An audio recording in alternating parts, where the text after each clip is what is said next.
If you still have your Bibles open, I want to continue reading, actually. In verse 16. And when you fast, do not look gloomy like the hypocrites, for they disfigure their faces that their fasting may be seen by others.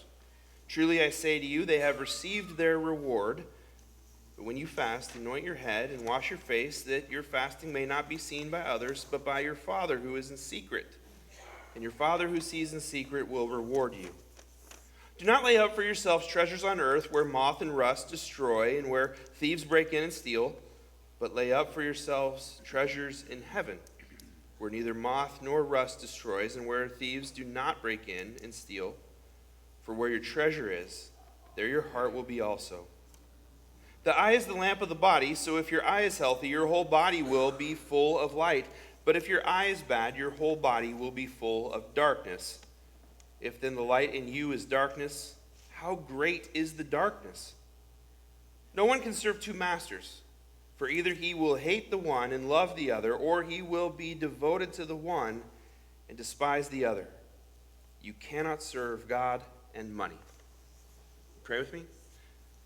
Father, as we come to your word, open our hearts that we might hear you, our eyes that we might see you, and our lives that we might do your will.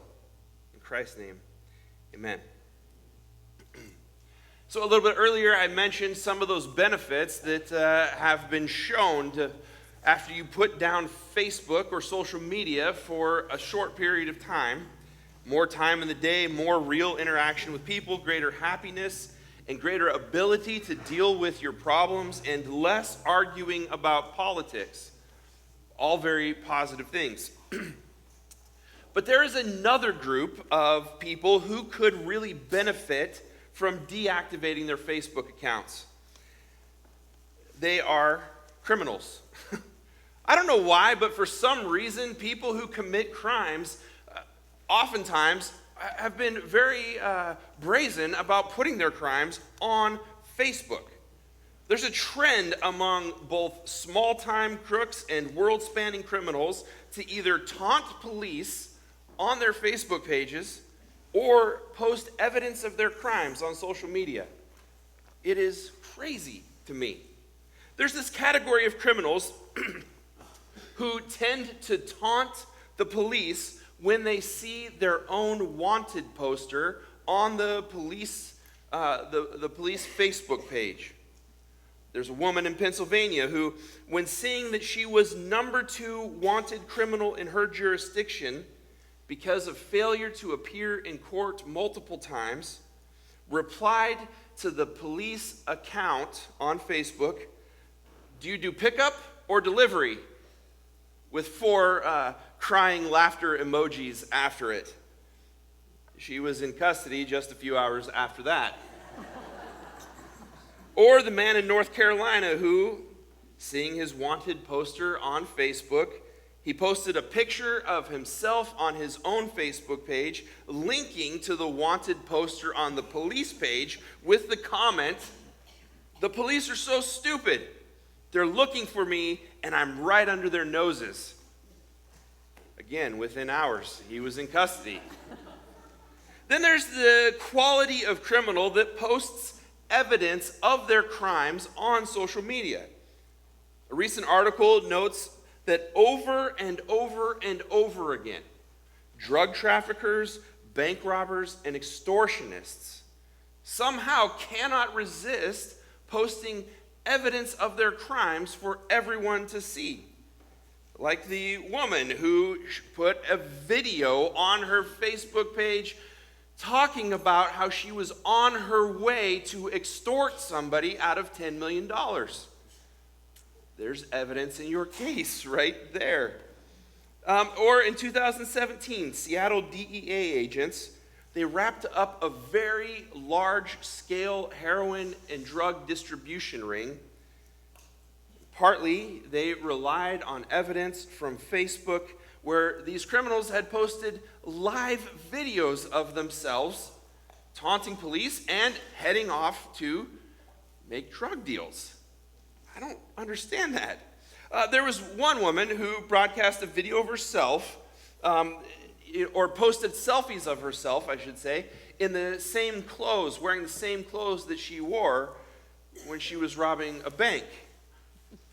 And then my favorite, though, has to be the couple in Ohio who robbed a bank together less than a month after the man was released from jail for bank robbery. And they proceeded to post photos on Facebook with wads of cash in their hands, in their mouths, and pretending to use stacks of cash as phones. Him and his girlfriend were arrested, now facing felony bank robbery charges. You might think, what in the world is wrong with these people? I mean, aside from the fact that they are drug dealers, extortionists, and bank robbers, but what is wrong with them that they would post their crimes on social media publicly for everyone to see, including the police and district attorneys who are going to be prosecuting them? While there may be a case to be made here that social media has made us all just a little bit dumber, I think the answer really is more simple than that. I think it just is simply a matter of priorities. A matter of misplaced priorities. Because I just have this sense that fame, no matter how small, has become such a great priority in our society. And, stupid or not, getting strangers and digital friends to, quote, like a picture or a post about someone's life somehow has come to give great meaning to the person's life who receives that like. So when likes become the currency of fame, you have people making deals with police that if their wanted poster gets 15,000 likes on Facebook, then they will turn themselves in. It did get 15,000 likes on Facebook, by the way, and that guy did not turn himself in. However, hours later, he was in custody. All that is to say, it is a world of mixed up priorities when internet fame becomes our highest goal. For so many people, I think that if we are honest, those social media interactions, the idea of our lives being liked and approved of by so many people, even if they are people that we have never met, and to be honest, we may not even know that that person actually exists, it is enticing to be liked by so many people. It is enticing. It's appealing to interact in a forum where all of our political ideas are reinforced for us. It is appealing finding people who think we really are something and interesting and important. That idea is appealing. And I think that for many people, it becomes a priority, maybe a misplaced priority, especially if you have a warrant out for your arrest. But the seeking of being liked by others, even if on social media, I think has become this priority that we have.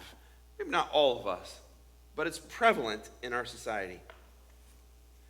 In Matthew chapter 6, Jesus is preaching a sermon. He's on the side of a mountain, which is why we call it the Sermon on the Mount. Last week, we took a look at how Jesus taught us to pray. The prayer that we all know, the Lord's Prayer, our Father who art in heaven. And what we did is we said that Jesus' prayer can be seen as a model of prayer for all of us when we don't know how to pray or what to say to God. The Lord's Prayer helps us by giving us a model which we can follow. But today, as we come back to the text, back to Matthew chapter 6, I want to take a step back, or maybe rise up in altitude just a minute to take a big picture look at just what Jesus is doing here with the Lord's Prayer on a bigger scale. If you listen to this part of the sermon, it's apparent that all of what Jesus is saying here about prayer and about these other things is all set within the context of our priorities. Jesus was then, as he is now, concerned primarily with the state of our hearts when we do things. It is good to do the right thing, but doing the right thing for the wrong reason, it kind of negates the action itself. This is what we said just a few weeks ago when we were still in the Sermon on the Mount, that in doing something, well, you may not be wrong in doing that, but it doesn't mean that you are exactly right. Being not wrong is not the same as being right or righteous, and Jesus continues that exact same theme throughout chapter 6. You're not wrong for giving to the poor, Jesus says, or for praying to God, or for fasting in your devotion. But if you're doing it for the likes, if you're doing it for the recognition of those around you, you're also not right. It's a mix-up of priorities. So let's jump up to the beginning of the chapter 6, in verse 1. Jesus, he precedes everything he's saying here with this statement: beware of practicing your righteousness before other people in order to be seen by them, for then you will have no reward from your Father who is in heaven. This verse 1 here, it sets the subject for everything that is to come. Beware of practicing your righteousness before other people, Jesus says. If your motivation is to be righteous and to have that be recognized by the people around you, then once again, you're not wrong, but it doesn't mean that you're right. If you're trying to impress the people around you with how good you are, it is from the people around you, Jesus says, that your reward will come. But God himself really isn't interested in that. There's an overturning of priorities in what Jesus says here in this chapter. He games this out by addressing some of the most important religious practices of that day. Giving to the poor, prayer, and fasting. Most important for people's relationship with God, and most used to be impressive in front of others, were these practices of giving to the poor and praying and fasting. And he takes each of them in turn. First, Jesus addresses the giving of our possessions to the building of God's kingdom. And he puts it in terms of giving to the needy. Who you give, or when you give to the needy, or when you give to God's kingdom, do not let your left hand know what your right hand is doing, so that your giving may be in secret, Jesus says. If you're giving to people who are in need, that's amazing. If you're putting money in the offering for the building of God's kingdom, that is amazing and generous. And it's everything that God calls you to do. It is honoring to God, and it is helpful for his kingdom. But what Jesus is saying here is don't announce it. There's no reason to shout it from the rooftops that you just gave somebody money for lunch, or that you just gave a check to the church. There's no reason for that, simply because your giving for God's kingdom has everything to do with you and God. And it doesn't have really anything to do with the people around you. When it becomes about the recognition from others, our priorities have shifted out of balance. Instead, your eyes being focused on God, your eyes are focused on getting others' eyes to be focused on you. And that is a mixed up priority, Jesus says. Either our giving is for God's glory and for God's kingdom, or it is for ourselves and our own recognition. And to this end, Jesus says, don't let your left hand know what your right hand is doing.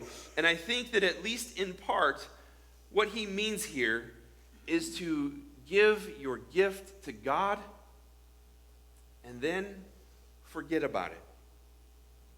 I think what that means, church, is pretty significant. It means that when we give to God, when we give to the church, when we give to the needy, we should give no strings attached to that. It means when we put money in the offering, we do so with no expectation that we are buying influence within the congregation of God's people, where we are all equal before God. Where some can afford to give much and some can afford to give little. It means that we give what we have to God, trusting in his sovereignty to use it for his glory rather than for our own priorities, and certainly rather than to be seen by those around us as givers. When we give, and our priority, when we do is to be with God. From giving, Jesus moves on to prayer. Just as some use their pocketbooks, Jesus says, to draw attention to themselves, others may use what traditionally is considered more spiritual practices. It's notable that just before Jesus says to us, you should pray like this, he says, don't pray like this. Don't stand out in the middle of the crowd, out on the street corner, so that you may be seen by others. Instead, Jesus said, prayer is what happens between you and God in private. He says, go into the closet. Go by yourself and talk to God. Be authentically yourself in front of God himself. Prayer that is prayed solely to show how pious you are is prayer for yourself. It has little to do with God from beginning to end. And so, Jesus says, just go and talk to God. And that is enough. Pray together for sure, but take a selfie of you praying before your meal in a crowded restaurant and putting it on Instagram to show that you know how to slow down and thank God in a world that is too busy to talk to him, to get more likes and internet fame. That might not be what Jesus is talking about when he tells us to pray. Now, after addressing giving and prayer and giving us that model for how to pray, Jesus' tackles fasting. Fasting isn't something, I think, that we talk too much about or that we hear too much about. At least I know that for myself, I don't talk too much about it or hear too much about it. Sure, I think that maybe we have this sense of fasting that, that's what some of those really religious or charismatic churches might do. But fasting, I'd venture a guess that, I don't know, we lose a sense of what that is and what it is for anymore. A quick explanation that I might give is that to fast is to abstain from something that is really important to you, like food, in order to focus your mind and your heart on something that is even more important to you, like God. It's part of the idea behind giving something up for Lent. You fast from something important in your life in order to focus on something more important in your life. Giving up food for a period, for instance, it may cause you to turn your heart and your mind to God when your stomach is growling, thanking God in that moment for his provision, thanking God in that moment for his presence. It was an important practice in Jesus' day, something that almost everyone did. It was an important act of devotion to God. I'd say that it could and even should be a more important part of our relationship with God today. But that may be another sermon for another time. What Jesus says here is exactly what he has said about giving to the needy and about prayer. That fasting is something that is between you and God. If this is something that you are doing so that people around you can marvel at your piety or your righteousness, then you're doing it for the wrong reasons, he says. And so with all of these things, giving, prayer, fasting, all of our devotion to God, it has to do with our priorities.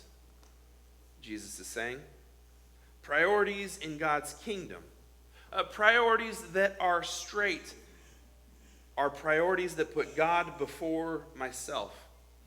They put God before my recognition. They put God before my standing in the community. They put God before everything else. Practices in God's kingdom, practices that are righteous, that are good, practices that draw me closer to God. But those are not practices that have me purposefully trying to lift my standing with the people around me. Kingdom priorities point to God. Kingdom priorities glorify God. And here at the end of the point that Jesus is making here, at the end, Jesus sums it up very succinctly with 3 little examples. And they all say the same thing. The first thing he says is, don't lay up for yourself treasures in heaven, or treasures on earth. Do lay up for yourself treasures in heaven. He says, don't seek things that are impermanent, like admiration of the people around you. Don't make doting fans your goal. Don't do things for internet likes or simply for the popularity of those around you. Instead, seek the things of God with all of your actions, with all of your heart, and your heart will be with God. Because kingdom priorities glorify God. The second little story he tells is he talks about our eyes. And what he's saying here is, do not take your eyes off of God. The eye is the lamp of the body. It is where all of the light comes in. Now, if what you are focused on is not the light, what you're focused on is not God, if all you're focused on is all that is dark, the approval and applause of others, rather than the honoring of God in all that you do, then all that enters into you will be dark. So instead, focus your eyes on Jesus and let the light in and brighten the things that are there. Because kingdom priorities glorify God. He goes on and he says, don't try to serve 2 masters. Don't split your allegiance between the goals that you have in being admired by others and also trying to honor God. Pick one and stick with it, because you can't split your attention in that way. Do one or the other. Splitting your focus won't work. Jesus says, honor God or pursue your wealth before others. But don't do both. Choose your priority. Stick with it. Kingdom priorities glorify God. It's a little bit crazy to me how our priorities change over time. I was just thinking about it. My priorities in life at different ages in my life. When I was 10 years old, I can tell you very clearly the only thing that I cared about in the world was getting a Nintendo. The original Nintendo, by the way, that came with Super Mario Brothers and Duck Hunt and had the little gray and orange gun that came that you could point at the screen and shoot ducks on your screen. I don't know how many people remember that, but that was my goal in life, to have that Nintendo. And then once I got it, my goal was to beat Super Mario Brothers and to save Princess Zelda. That's all I cared about when I was 10. When I was 15, all I cared about was skateboarding. That's all I cared about, skateboarding and having friends. And I can tell you that I am sure that I destroyed quite a number of public places in San Luis Obispo growing up with my skateboard. I am probably one of the reasons that they now put little metal things on benches and curbs, because my priority was skateboarding, having fun with friends. At 20 years old, all I cared about was a girl, and I must have done okay with it because she's still around. At 30, all I cared about was school, finishing a PhD, and getting ready to have a son. At 43, my priority really is just my own kids. It's come full circle. My kids are 12 years old and 10 years old, and my priorities have started to take shape around their priorities. All my kids care about is playing Nintendo Switch, beating Super Mario Brothers, and saving Princess Zelda. Nintendo is enduring. Maybe we should buy stock in that. My kids have priorities of reading, getting good grades in school, going to youth group, and playing baseball. It is apparent to me that my kids have better priorities than I ever did at 10 and 12 years old. But the one priority to keep straight through it all stages of your life, no matter where you are or what you're doing or what you find is important to you at that moment, the one priority to maintain through all of our stages of life is to maintain our relationship with God. To ditch our desire to be liked and admired by the world, and to embrace, at our core, the deepest and most important desire that we could have: to draw closer to God. And kingdom priorities glorify God. Some of us sitting here this morning probably need to reevaluate our priorities. Maybe we need to sit in a place alone and talk to God. Maybe we need to go into a closet and talk to Him with our prayers.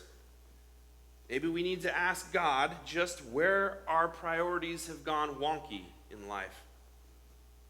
Where have we placed our desire to be liked, our desire to be seen as important or cool or interesting, over our desire to have a relationship with God?